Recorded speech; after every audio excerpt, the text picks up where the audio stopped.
Assalamualaikum sahabat muslim. Kita akan melanjutkan kisah-kisah menarik tokoh Islam spesial Ramadan. Tokoh yang akan kita bahas saat ini yaitu Khalid bin Walid. Seperti apa kisahnya, tonton sampai habis. Khalid bin Walid lahir pada tahun 592 M. Ia merupakan anak dari pasangan Walid bin Mughirah dan Lababah Ash-Shagri binti Al-Harits bin Harb.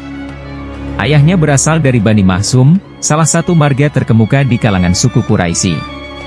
Khalid bin Walid merupakan salah seorang pemimpin yang paling berkuasa di antara orang-orang Quraisy. Paman-pamannya juga tergolong sebagai kaum yang terpandang di Quraisy. Ayah Khalid bin Walid memiliki kebun buah-buahan yang membentang dari Mekah sampai Taif. Berdasarkan silsilahnya, ia bersaudara dekat dengan Rasulullah Shallallahu Alaihi Wasallam. Ini dikarenakan Sayyidah Maimunah yang merupakan istri Rasulullah Shallallahu Alaihi Wasallam adalah bibinya dari pihak ibu. Kehebatan dan keberanian Khalid di medan perang terlihat ketika ia memimpin pasukan Quraisy pada perang Uhud. Saat itu, ia menjabat sebagai panglima pasukan berkuda kaum Quraisy dan berhasil mengalahkan kaum muslimin. Taktik yang Khalid gunakan adalah memanfaatkan kelemahan musuh. Ketika kaum muslimin berlomba-lomba mengambil harta rampasan perang karena menganggap musuh kalah, dari arah belakang pasukan Khalid menyerang balik kaum muslimin secara mendadak. Serangan itu membuat pasukan muslimin kalah telak dan kemenangan menjadi milik kaum Quraisy. Usai perang Uhud, Khalid bin Walid menyatakan diri masuk Islam. Dengan demikian, jabatan yang ia peroleh sama seperti sebelumnya, yaitu panglima perang. Khalid bin Walid tidak pernah mengalahkan Rasulullah Shallallahu Alaihi Wasallam. Setiap perang yang dipimpin, Khalid berhasil memperoleh kemenangan. Prestasi tersebut kian berlanjut hingga masa pemerintahan Abu Bakar. Kala itu, Khalid ditugaskan untuk memperluas wilayah Islam dan membuat kalang kabut pasukan Romawi dan Persia. Pada era Nabi Muhammad Shallallahu Alaihi Wasallam, pertempuran yang dipimpin oleh Khalid bin Walid ialah Perang Mu'tah, pembebasan Mekah, pertempuran Hunain, pengepungan Taif, pertempuran Tabuk, dan Haji Wada.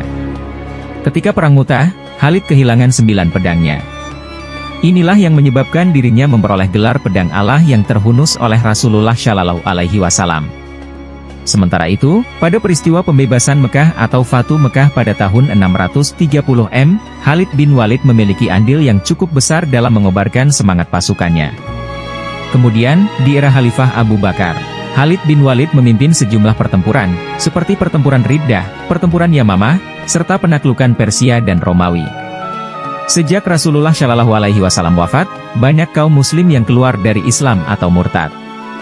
Selain itu, banyak juga yang mengaku sebagai nabi selanjutnya dan kemudian diberantas oleh Khalifah Abu Bakar.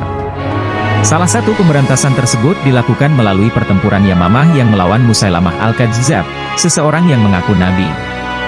Dalam pertempuran Yamamah, pasukan muslim di bawah pimpinan Khalid berhasil mengalahkan kaum murtad yang jumlahnya lebih banyak 3 kali lipat ketimbang jumlah pasukan muslim. Sementara itu, ketika penaklukan Persia dan Romawi, Khalid bersama 18.000 pasukan muslim berhasil menguasai wilayah Persia dengan cepat. Bahkan, ia meraih 4 pertempuran secara berturut-turut dengan cepat, yaitu pertempuran Cains, pertempuran Sungai, pertempuran Walaja dan pertempuran Ulais. Sepak terjang Khalid bin Walid sebagai panglima perang Islam tidak diragukan lagi. Kisahnya ini menyimpan banyak pelajaran penting yang bisa diteladani oleh umat muslim, salah satunya tidak takabur. Meski kehebatannya tidak diragukan lagi, Khalid tidak pernah membanggakan diri dan bersikap sombong. Dirinya tetap rendah hati dan tawadu.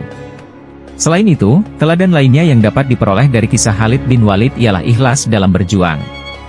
Meski sempat dipecat sebagai panglima oleh Khalifah Umar, Khalid tidak kecewa dan memberontak.